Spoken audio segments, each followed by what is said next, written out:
If you're overwhelmed with the feeling of being alone in your struggles, and sometimes all you need is just some guidance or a listening ear, I know how that is. I've been there. And I want you to know that I'm there for you. Schedule a one on one session with me.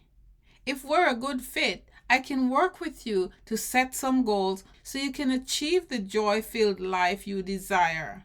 So click the link below and schedule a confidential chat with me today. SoloMoms Talk was designed to curate the stories of solo moms globally. As a facilitator of this platform, I aim to create a peaceful environment where you can share your heart, feel loved, and get the advice you need.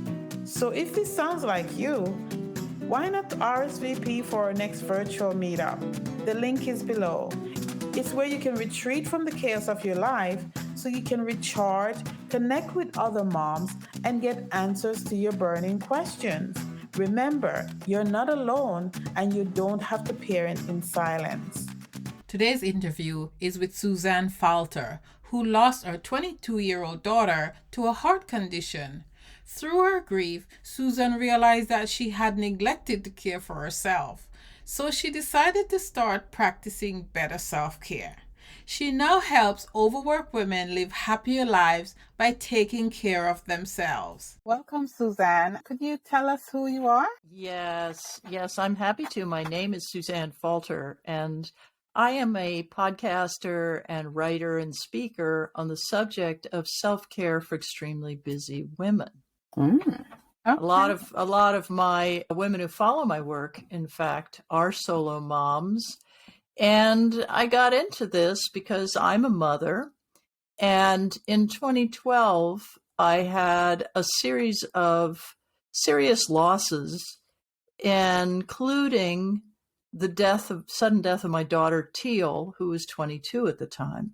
And you wouldn't think that would lead you to self-care, but it led me to self-care because I was a workaholic and had just left a career I was completely burned out by that did not make me happy, although it was profitable. And for the next 2 years, I didn't work. Now, I want to say that Teal died because she had a medically unexplainable cardiac arrest. And she wanted to be a healer. And I really feel that my work now is to carry on some sort of healing work in the world that might have been what she resonated with. Yeah. Oh, wow. I mean, she left behind a notebook. She was a big meditator, and she left behind this notebook in which she'd written down all these little phrases she'd received in her meditations. And these phrases were very much about caring for yourself and believing in yourself and listening to your body and slowing down and becoming present and learning how to just be, all of which are fundamental aspects of real self-care. Yeah. Wow. Thank you for sharing that. Wow. I can't imagine. I really can't. Yes. All right. So you're a mother who discovered self-care because of, tragedy. Of us deal with death differently. And I think you obviously, you're open to bettering yourself. And that had to have helped you heal from losing your daughter, I'm sure. So how did you, what was life like before you actually implemented this self-care routine, if you want to call it? It was dramatically different. Dramatically different. I mean, right up until the day of her collapse, I was running a very big coaching business. I was working 10 to 12 hours a day, 6 days a week. I expected my staff to just jump through hoops for me at the drop of a thought. I worked on the weekends. I had no boundaries around myself and others, myself and myself. I couldn't say, you have to stop working now. I was also in a very toxic relationship with someone who was really manipulating me, who was a borderline narcissist. And Mm. I had been living in San Francisco and kind of reinventing my life after leaving my marriage for a few years, and moved to move in with the person I was in a relationship with. And that relationship completely ended within a few months. So suddenly I had no place to live. So suddenly I had no business, no place to live. I was kind of wandering around, not sure what to do next. And then my daughter died, and she had Mm. come out to San Francisco with me. So she was my only local link. I didn't even have a lot of friends. I'd only lived in the area for a year and a half, and Mm. really hadn't found much of a foundation yet. So I was forced to really reinvent everything, which was a huge blessing because my life had been very much off balance, out of kilter, tilted the wrong direction. And the first thing I realized after Teal's death was that I had nothing to keep me strong and stable. So I had to quickly put things in place while Yes. grieving a shocking death. I mean, Yes. I went to dinner with her 2 hours before she collapsed. I mean, it was completely out of the blue.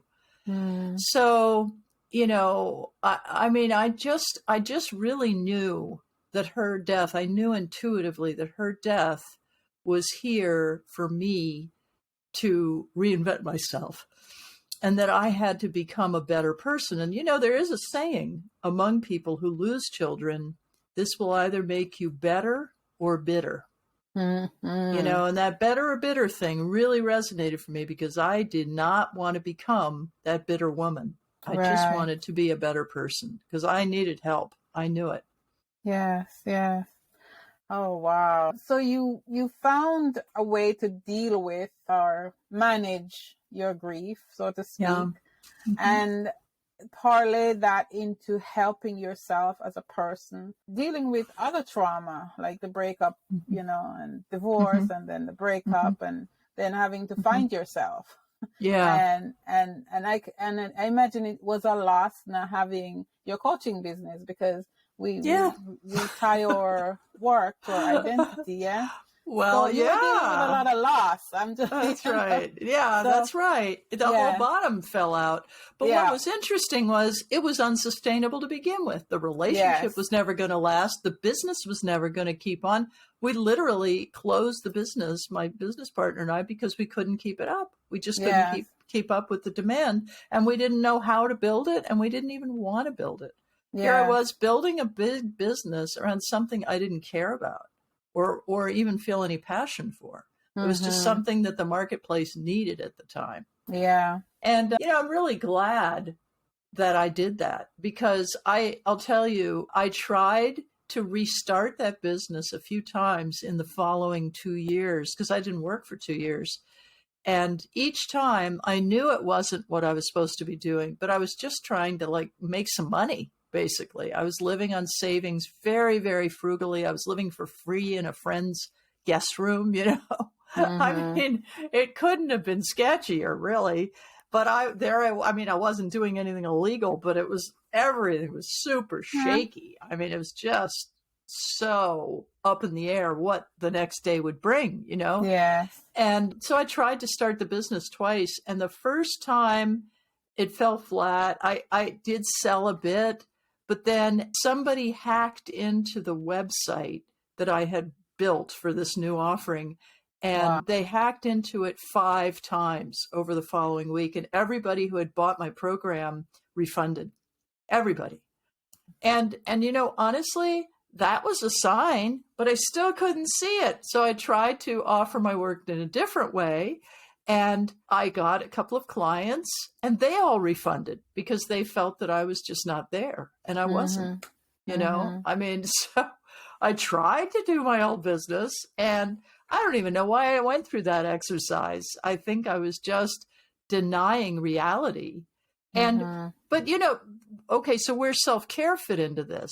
Well, self-care became the thing that actually gave me my foundation. And self-care became, going to the gym at a quiet time when there weren't a lot of people there, going for hikes or walks by myself in nature, I was living in Northern California in the wine country, and it was a great place to go find little groves of trees and beaches, and you could really In find beautiful nature. spots, Yeah. right? So I was doing that, and I was meditating, and I was writing. I am a writer. I've been a writer for 40 years, and it was comforting to me to write through the experiences and the lessons I was learning about. And then my mother died 6 months after Teal. And that was incredible because my mother had advanced dementia. She was in a nursing home. She really had a diminished quality of life. So her death was actually a blessing. She was 94 years old. She left me a small inheritance, which came at the exact moment when I really needed some money. Mm-hmm. And I really felt my mother was taking care of me in some fundamental way. Yeah. And I ended up doing some travel to places I just really wanted to be in for a while, and living very modestly in those places, and kind of finding my way just back to the work that I still do now, which came to me 2 years after her death, which was a totally different kind of writing, which I do for an investor. Yeah. And it provides my livelihood to this day. And the self-care work came out of me just writing and writing and writing through all these experiences and things I was learning about self-care. A book came out of it, which I really couldn't have anticipated until an agent called me after reading my blog and said, you could do a book on this. And then I got a book deal, and I started a podcast that's become a success. And I also started a Facebook group, which was really interesting because it was pretty quiet for a couple of years. And then all of a sudden, at the beginning of the pandemic, it went from 10,000 to 55,000 members in about 6 weeks. It just exploded. Yeah. And that was all these women who needed to talk to each other. So I feel in this way, I have continued Teal's healing work, because what we talk about is not the self-care of, the quarterly massage or getting away on vacation, though those are good things. We talk about the self-care of setting boundaries, of not letting people walk over you, of understanding what you need and actually being able to articulate it, of asking for help instead of having to do everything yourself, of walking away from the stuff, nobody else will do because you figure you're the only one who will. There's, they're like, every woman listening to this has probably had this experience, right? And I'm not saying we shouldn't participate in the community or step up in the family or whatever, but I'm saying we do way more than we need to. There have been a lot of studies about this. And even today in the 21st century, men have only added 1/2 hour on average to the amount of assistance they give in the home, while women are doing 4 to 5 hours of work a day. It's like they know. I can. Hello, SoloMoms. Do you want an easy and proven way to experience better mood and less anxiety? Even if you think you're too busy with work and family responsibilities, you owe it to yourself to take care of your mental health. Join my easy 5-day gratitude journaling challenge. Studies show that writing down what you're grateful for increase positivity, improve your mood, and help you sleep better. Sleep better? Better sleep? Oh my goodness. But that's only the beginning. Give yourself the gift of better mental health. Learn how you can incorporate gratitude journaling into your life without added stress or overwhelm. Click the link below to sign up for this challenge now and get a free 100-page gratitude journal printable just for signing up. Join the challenge today because your mental health is too important to ignore. I believe that, and but I wanted to just touch on one briefly and say that a lot of times we are so gung-ho on what we want to do, not realizing we're really missing out on our purpose. And God has a way of just allowing things to fall apart for us to focus on focus on shining our light. Yeah, right? That's right. And that's I can see by what you're doing that through all that you had to go through, you're now shining that light of helping us incorporate self-care, not just a thing we add, but as our life, right? As Yes, such a good distinction. That's a perfect distinction. And it is about divine purpose, because when you are in flow with what you were designed to do in this life, you are living the ultimate self-care. Yes. That's what I believe. And self-care, the reason I get excited about self-care is because it's so strong. It's such a strengthening practice. It makes you so whole. You aren't just feeling happy and relieved that you got to take a walk instead of, doing something you didn't want to do. You feel whole in a deep in your bones kind of way. That's what we're talking about. And it took me at least 2 years to get back to that, because of course I was grieving this shocking death. But it wasn't just that. It was that I had to allow myself and to really surrender to the belief that I deserved self-care. Because so often we don't take it because we don't know we deserve it. Yeah. And we sure do. We absolutely do. Yeah. And I always like to take that one step further, because, as someone who tried to minister to SoloMoms, we like to say, well, we're taking care of our children. We don't have time to take care of us.